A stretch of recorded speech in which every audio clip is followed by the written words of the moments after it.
టీడీపీపై రాయపాటి రంగబాబు చేసిన వ్యాఖ్యలను ఆయన సోదరి శైలజ ఖండించారు. రంగబాబు రాజీనామా అనేది ఆయన వ్యక్తిగతమని, రాయపాటి కుటుంబం టీడీపీకి దూరం కాలేదన్నారు.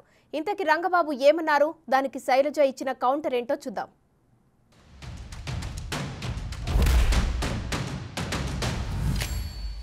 మా కుటుంబానికి చంద్రబాబు నాయుడు వాళ్ళ కొడుకు లోకేష్ చాలా అన్యాయం చేశారు. 2013లో రాష్ట్రం విడగొట్టినప్పుడు ఆ రోజు మా నాన్నగారే ఆంధ్రప్రదేశ్లో ఉన్న ఎంపీలందరితో లీడ్ తీసుకెళ్ళి ఫస్ట్ ఆయనే స్పీకర్ గారికి ఇచ్చి మేమందరం రాజీనామా చేస్తున్నామని ఇచ్చారు. ఫస్ట్ వేరే దారి లేక అదే సంవత్సరం సోనియా గాంధీ ట్రాన్స్ఫర్ నుంచి పోలవరం ప్రాజెక్టు ఇచ్చారు. చంద్రబాబు నాయుడు ఇచ్చింది కాదు, ఇది ఆయనే మాకేం చేయలే, మమ్మల్ని దోసుకున్నాడు. ఇచ్చారు. తప్పనిసరి పరిస్థితి చేరిన దగ్గర నుంచి ఎంత హింస పెట్టాడంటే ఎలక్షన్కి అయిన 150 కోట్లు తీసుకున్నారు. ఎవరెవరు ఎంత తీసుకున్నారో మాకు తెలుసు, లెక్కలు ఉన్నాయి. లోకేష్ ఆ ప్రాజెక్టులో సర్వనాశనం చేశారు. దొంగలు ఒకళ్ళు తెలియకుండా ఒకళ్ళు సబ్ కాంట్రాక్ట్ వాళ్ళు సోమవారం పోలవరం అన్నాడుగా, అన్ని పచ్చి అబద్ధాలు. వాళ్ళు వస్తే బేవర్స్, అదొక పార్టీ కాదు, వాళ్ళ బాగోగులు, వాళ్ళ కుటుంబ సభ్యులు, అదొక వ్యాపార సంస్థ. నేను 1,00,000 ఉద్యోగాలు తెచ్చా అంటాడుగా లోకేష్.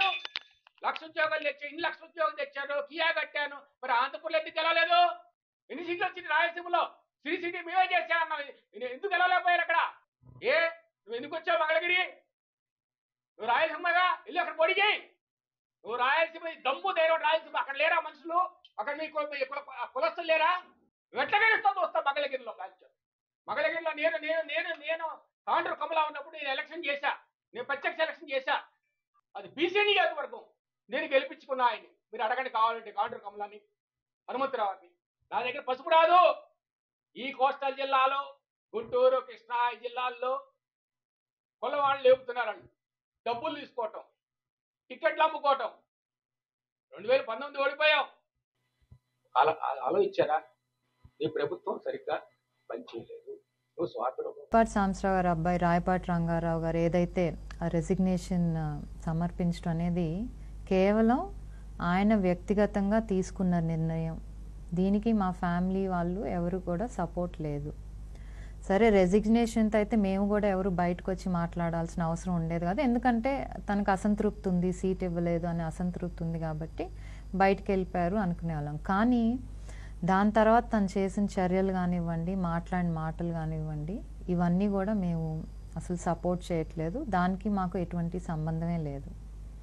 ఇన్నాళ్ళు నచ్చిన వాళ్ళు చంద్రబాబు నాయుడు గారు కానివ్వండి, లోకేష్ గారు ఇన్నాళ్ళు మీకు నచ్చారు. 2014లో నుంచి ఎప్పుడైతే కాంగ్రెస్ వీడి 2014లో టీడీపీలోకి వచ్చామో అప్పటి నుంచి కూడా టీడీపీతోనే కలిసి ప్రయాణిస్తున్నాము. ఎందుకంటే వాళ్ళ ఐడియాలజీ నచ్చింది, టీడీపీ వాళ్ళ ఐడియాలజీ నచ్చింది, వాళ్ళు చేసే అభివృద్ధి కార్యక్రమాలు నచ్చినాయి, చంద్రబాబు గారి విజన్స్ కానివ్వండి, వాల్యూస్ కానివ్వండి, అవన్నీ నచ్చే ఆ రోజు ఈ పార్టీలోకి చేరాం. మరి ఈరోజు మనకి సీట్ ఇవ్వట్లేదు అనే కేవలం ఒకే ఒక్క బాధతో కానివ్వండి, కోపంతో కానివ్వండి, చంద్రబాబు గారిని కానివ్వండి, లోకేష్ గారిని ఆ మాటలు అంటాం మాత్రం చాలా తప్పు. దీన్ని మేమందరం కూడా ఖండిస్తున్నాం.